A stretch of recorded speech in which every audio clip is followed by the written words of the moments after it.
이 시간 함께 예배하는 분들을 바라보면서 이렇게 인사하겠습니다. 주님을 더욱더 사랑합시다. 주님을 더욱더 사랑합시다. 지난주에는 가정사역부 안에 있는 아기학교의 수료식이 있었습니다. 수료식에 참석해서 말 그대로 6주간 수료한 아기들에게 수료증과 선물을 나눠주는 시간을 가졌습니다. 그리고 거의 마지막 시간에 6주간 수료한 아기의 한 엄마가 나와서 나름의 이제 간증을 좀 하게 되었습니다. 나오면서 이야기를 하시는데 울먹거리는 그 목소리 가운데 쌍둥이를 키우는 성도님이었거든요. 육아가 너무 힘들고 어려웠는데 6주간 아기학교에 오면서 아이는 아이대로 또 엄마는 엄마대로 행복한 시간을 보내었노라. 그러면서 6주간 점심 식사를 교회에서 제공하게 되었거든요. 그런데 누가 제공을 했냐면 권사님들이 아마 한 분씩 공개하셨던 것 같아요. 그러면서 아이용 따로, 그 다음에 어른용 따로. 어떻게 보면 한 끼의 식사일 수도 있지만 이 엄마는 한 끼의 식사 속에 친정 엄마의 사랑과 정성 이런 것이 많이 느껴졌던 것 같아요. 외국에서 쌍둥이를 키우면서 너무나 힘들고 친정에서 아이를 돌봐주는 분이 가장 부럽다고 하는 분의 입장에서 한 끼의 식사로 끝나는 것이 아니구나. 그 식사 속에 담긴 어떻게 보면 친정 엄마와 같은 사랑 속에 위로를 받았노라, 힘을 내었노라, 이렇게 이야기를 하는 거예요. 그래서 매일 오라고 해도 올 수 있다고 이야기를 하시긴 했는데 주변 갑분싸 그런 거 있잖아요. 갑자기 분위기가 싸해지는, 오늘 수료식하고 다음 학기에 만나야 되는데 이런 일들이 있었습니다. 여러분, 그걸 보면서 우리 싱가포르 한인교회가 나아가는 방향은 좀 다를 수도 있지만 모임 가운데 어떤 분위기가 되면 좋을까? 한 단어로 이야기해 보면 친정 같은 곳이면 좋겠구나. 우리의 구역도 부서도 다양한 크고 작은 모임 가운데 참여한 분이 오늘 마치 친정에 왔다 가는 것 같아요. 이렇게 느낄 수 있다면 그것이 성경에서 말하는 작은 천국 같지 않을까, 그런 생각을 하게 되었습니다. 그런 의미에서 여러분, 성경의 시작과 끝은 사실은 이 먹는 이야기가 가득 차 있다, 이렇게 이야기해도 과언이 아닌 것 같아요. 창세기 말씀에 보면 하나님이 창조한 아담과 하와가 안타깝게도 하나님의 말씀에 불순종하여 무엇을 먹었습니까? 선악을 알게 하는 나무의 실과를 먹으면서 죄의 시작과 역사가 이루어지게 되었습니다. 또 말세의 비유로 가득 차 있는 요한계시록은 어떻습니까? 이 잔치 음식이라 할 수 있는 어린 양의 혼인 잔치로 마무리되는 것을 보아도 알 수 있다는 거예요. 구약 말씀을 볼 때 출애굽기 가운데 10가지 재앙의 마지막은 유월절 식사로 넘어가는 것을 확인할 수 있습니다. 아울러 신약 성경 가운데에도 하나님의 사랑은 이 사실은 먹고 마시는 가운데 위에서 아래로 흘러가는 모습을 보게 됩니다. 예수님이 참석한 식탁 공동체 가운데는 기적이 있었어요. 하나님의 놀라운 역사가 있었어요. 가나의 혼인잔치가 어떠합니까? 가장 기쁨의 잔치잖아요. 그때 물이 변하여 포도주가 되는 첫 번째 기적으로 기록되어 있습니다. 그리고 예수님의 말씀을 듣고자 수많은 사람들이 모였을 때 오병이어를 통해서 5,000명 이상이 먹고 12광주리가 남는 사건들을 잘 보시면 식탁 가운데 하나님의 역사가 일어나고 있구나 확인할 수 있다는 거예요. 심지어 오늘 함께 읽었던 본문 말씀이 무엇입니까? 예수님이 십자가를 지시기 전 자신을 부인하고 뿔뿔이 흩어질 그 제자들과 마지막 식사를 했다는 거예요. 그래서 우리가 그것을 최후의 만찬이라고 이야기하는 것 아닙니까? 여러분, 초대교회도 이 마지막 유월절 식사를 기억하면서 성만찬을 하게 되었습니다. 오늘 예배 가운데에도 성찬식이 있잖아요. 식사와 함께 이루어지지 않기 때문에 우리는 성찬식이라고 부르는 것이고, 초대교회는 식사와 함께 주의 살과 피를 먹고 마셨기 때문에 성만찬, 이렇게 구분해서 부르고 있는 것 같습니다. 어쨌든 초대교회 성만찬의 모임 가운데 이렇게 시작하고 있는 거죠. 성도 여러분, 이 빵을 먹고 이 잔을 마실 때마다 주님의 죽으심을 그가 오실 때까지 기억하십시오. 그러니까 주님의 우리를 위한 죽으심을 기념하는 것으로부터 시작하는 것이 성찬이구나 우리는 알고 있다는 것입니다. 그런 의미에서 오늘은 성찬식의 세 가지 의미를 한번 요약해서 나누어 보려고 합니다. 여러분, 첫 번째 의미는 무엇이 있을까요? 주님의 죽으심과 관련이 되어 있다는 거예요. 우리가 비록 2000년 전 사건이지만 우리 모두가 예수님과 12제자의 마지막 만찬의 자리로 우리가 들어가 보면 좋겠습니다. 상상해 보면 좋겠습니다. 예수님은 이 식사 이후에 십자가의 길을 걸어가실 마지막 공동체 식사를 제자들과 함께하고 있을 때 우리 주님께서는 도대체 어떠한 심정으로 식사하셨을까? 마지막 식사잖아요.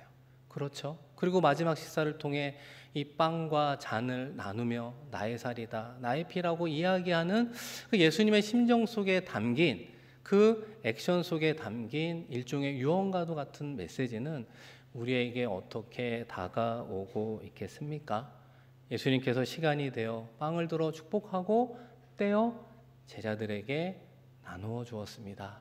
오늘 함께 읽었던 22절을 보시면 그들이 먹을 때에 예수께서 떡을 가지사 축복하시고 떼어 제자들에게 주시며 이르되 받으라 이것은 내 몸이니라 하시고, 예수님께서 지금 빵의 일부를 떼어 주시며 이것은 나의 몸이다 이렇게 이야기를 하는 거예요.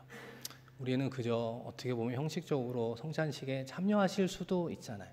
빵을 떼니까 떼는가 보다, 주니까 받아서 먹는가 보다. 사실은 이렇게 생각할 수도 있지만 빵을 떼는 모습 속에 예수님께서는 그저 빵을 떼는 것이 아니라 자신의 살을 찢어 주었다는 거예요. 살을 찢으면 얼마나 고통스럽겠습니까? 얼마나 아픔이 있겠습니까? 그럼에도 그 모든 것을 감내하는 이유는 그 과정을 거치지 않으면 죄인들을 용서할 길이 없었기 때문에 자신의 고통과 아픔을 감수하고 마치 살을 찢는 심정으로 빵을 떼어 그들에게 나누어 주었습니다. 이 부분을 보다 더 정확하게 기록한 것은 사도 바울이 고린도전서에게 쓴 표현입니다. 너희를 위하는 내 몸이다. 그런데 여러 사본에 의하면 좀 더 구체적으로 너희를 위하여 깨어진 내 몸이다. 그러니까 앞서 말씀드린 것처럼 나의 살을 찢어 너에게 준 내 살과 같은 빵을 받으라 먹으라 말씀하고 있는 거예요. 우리가 예배 가운데 있는 성찬에 참여할 때 단순히 작은 빵 한 조각을 먹는 것으로 그쳐서는 안 된다는 거죠. 자신의 살을 찢어 우리에게 주셨구나, 예수님이 우리를 구원하기 위해서 죽으셨구나 라고 하는 것을 기억하며 동참해야 되는 겁니다. 빵을 떼신 후 예수님은 다시 잔을 들어 축사기도 하시고 제자들에게 나누어 주었습니다. 여러분 24절 말씀에 보시면 이르시되 이것은 많은 사람을 위하여 흘리는 나의 피 곧 언약의 피니라. 이 피를 뜻하는 잔, 이 잔을 어떻게 예수님은 설명하고 있는가? 여러분 마가복음 10장에 보면 예수님의 순환 세 번째 예고 그 단락이 나오게 됩니다. 그때 우리가 잘 아는 예수님의 제자 중 야고보와 요한이 예수님에게 요구하잖아요. 예수님, 이스라엘의 왕이 되시면 저희도 높은 자리 좀 주십시오. 이렇게 이야기를 하게 되죠. 그때 예수님께서 그들에게 어떻게 이야기하십니까?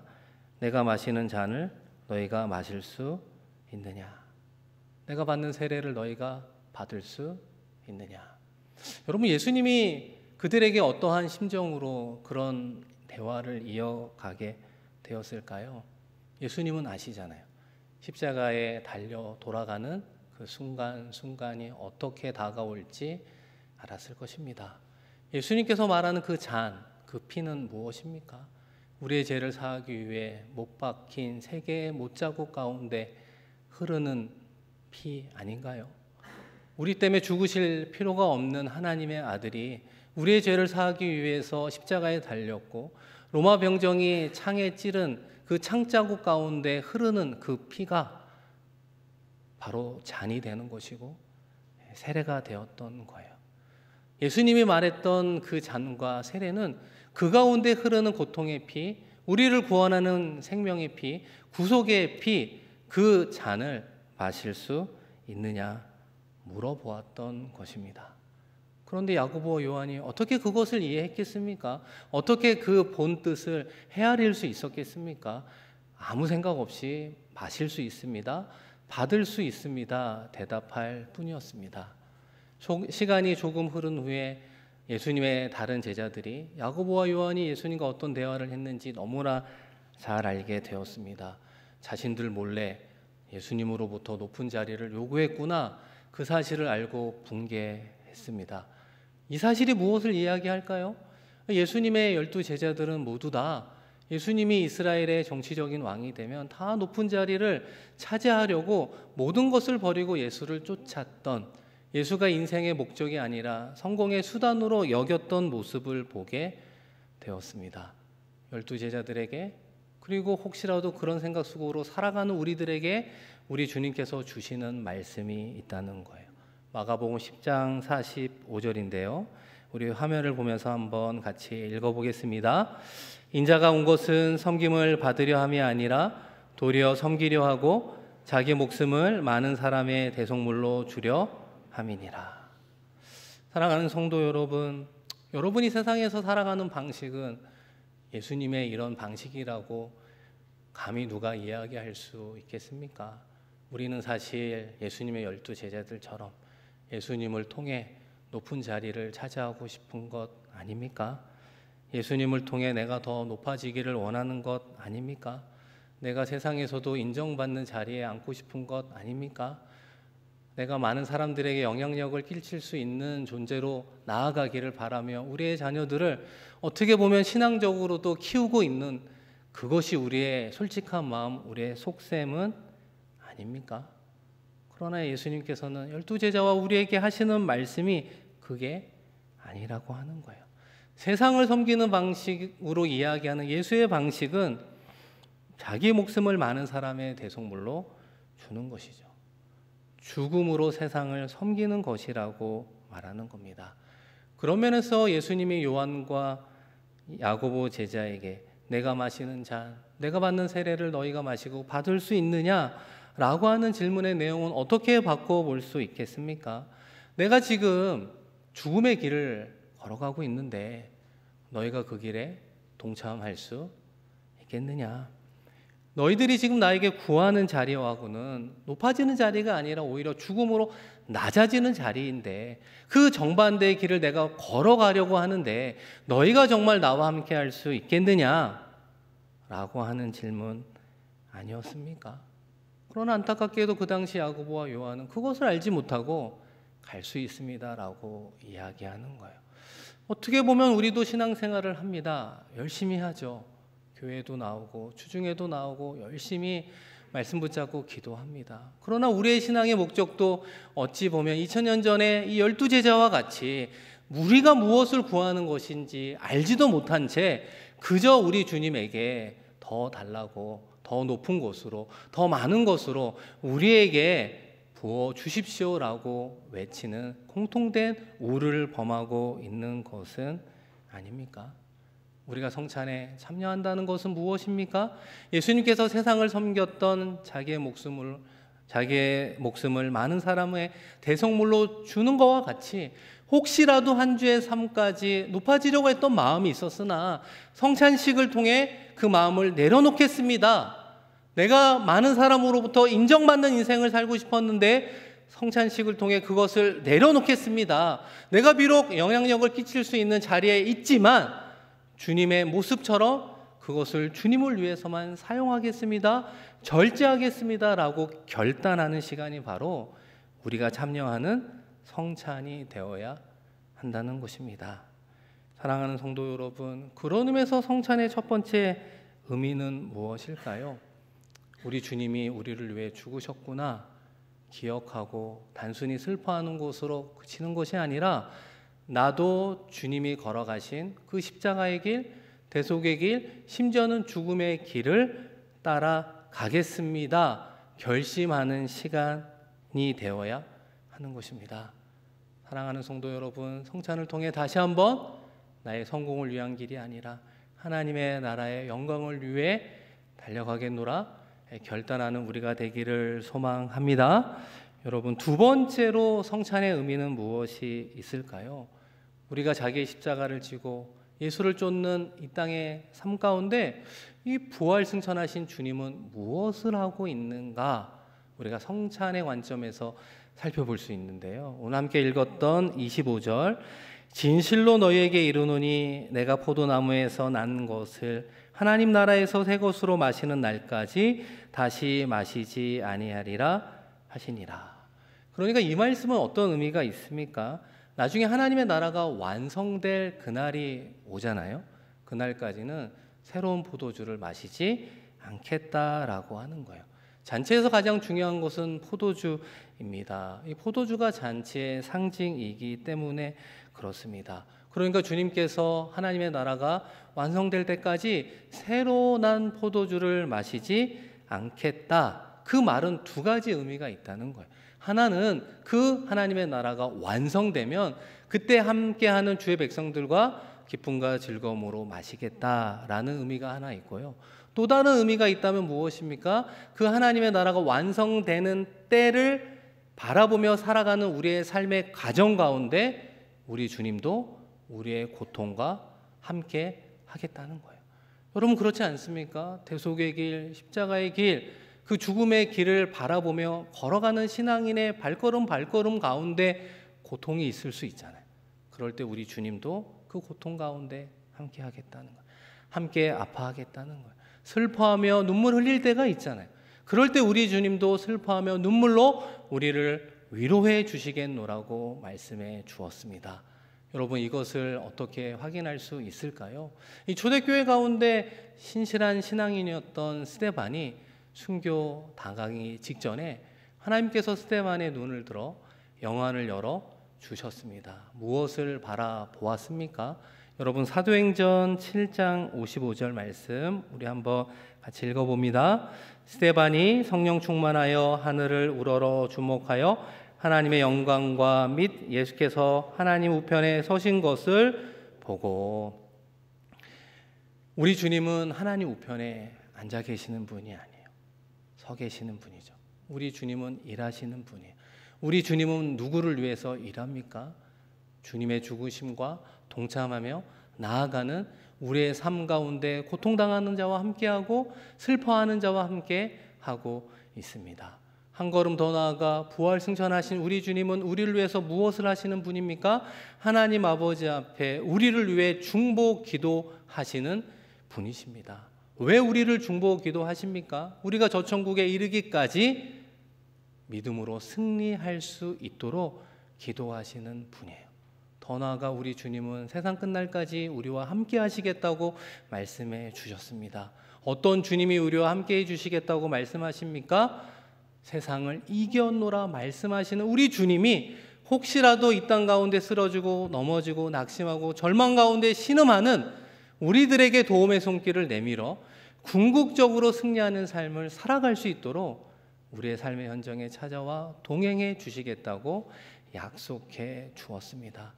그 주님을 확인하는 시간이 언제라고요? 성찬이라고 하는 거예요.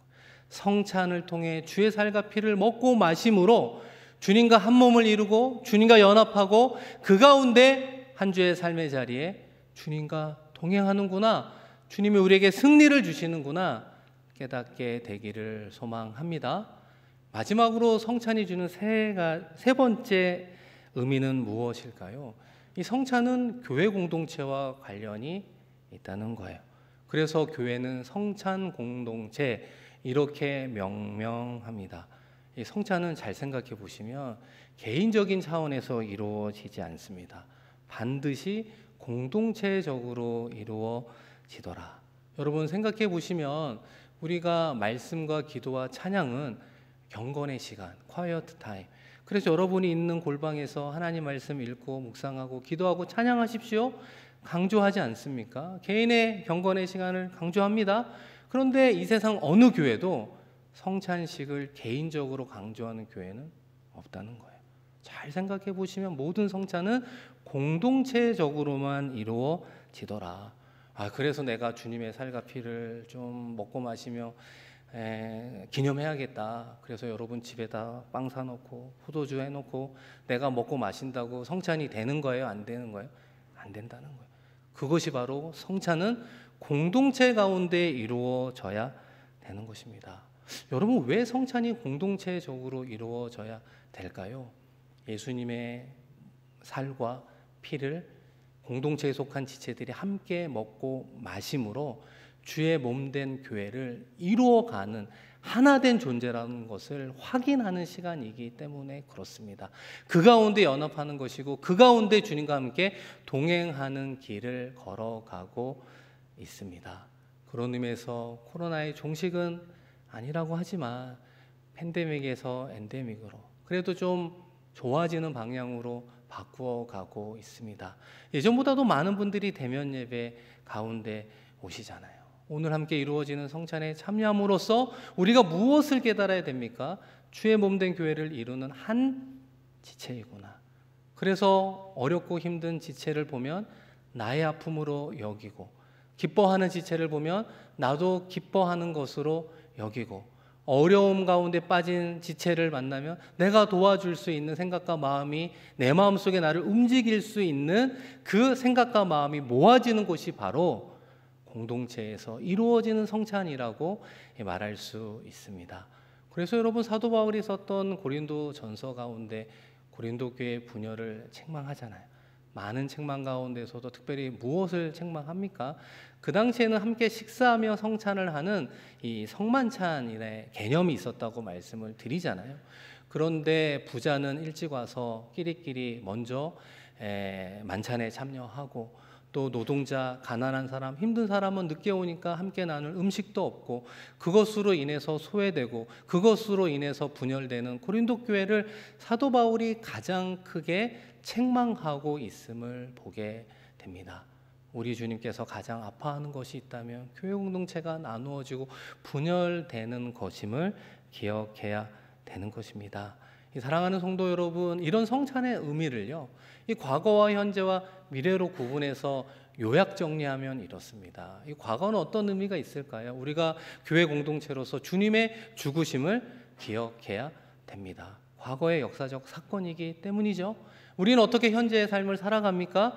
우리는 교회 공동체로서 주님이 걸어가신 대속의 길, 십자가의 길, 그 죽음의 길을 걸어가는 겁니다. 높아지려고 했던 마음들을 성찬을 통해 낮추고, 겸손함으로 내가 섬김을 받으려고 했던 생각과 마음이 성찬을 통해 내가 오히려 다른 사람을 섬기는 삶을 살아가겠노라고 결심하고 그렇게 살아가기를 애쓰는 것입니다. 여러분, 마지막으로 우리의 미래는 어떻게 전망해야 됩니까? 우리가 교회 공동체로서 미래에 완성될 그 하나님의 나라를 주님과 함께 바라보며 만들어가며 소망하는 것이라고 말할 수 있습니다. 사랑하는 성도 여러분, 우리 주님께서 나의 죄를 위해, 나를 살리기 위해 참혹한 십자가에 달려 돌아가셨습니다. 자신의 온몸을 찢으시고 모든 피를 다 쏟기까지 그 어떤 분보다도 우리를 사랑하신 주님이지 않습니까? 우리가 어떻게 이 주님의 이 식탁에 초대받을 수 있는 자격이 있습니까? 아무리 생각해 보아도 우리는 자격 없는 사람이에요. 그럼에도 불구하고 우리를 불러주셨기에 남은 인생 우리는 어떻게 살아가야 됩니까?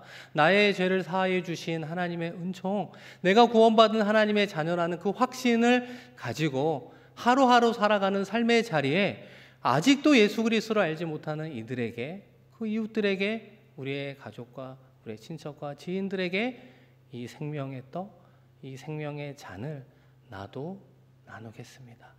함께 하겠습니다. 그것을 나의 사명으로 여기겠습니다. 그런 결심으로 살아가는 것 아니겠습니까?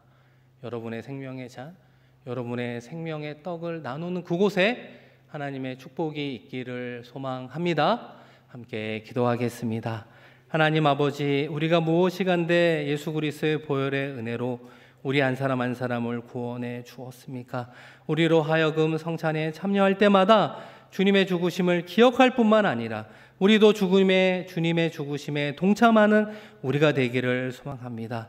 높아지는 마음이 아니라 낮아지는 마음, 겸손한 마음, 섬기는 마음으로 살아가겠노라 결단하는 우리 모두가 되게 하여 주시옵소서. 이 세상 가운데 예수님을 알지 못하는 이들에게 다시 한번 예수님의 피와 살을 우리에게 주셨던 것처럼 아버지 하나님 그 생명의 떡과 잔을 우리도 나누기에 힘쓸 수 있는 우리들 되게 하여 주셔서 한 영혼을 살리고 한 생명을 구원하는 일에 쓰임받는 우리 모두가 되게 하여 주옵소서.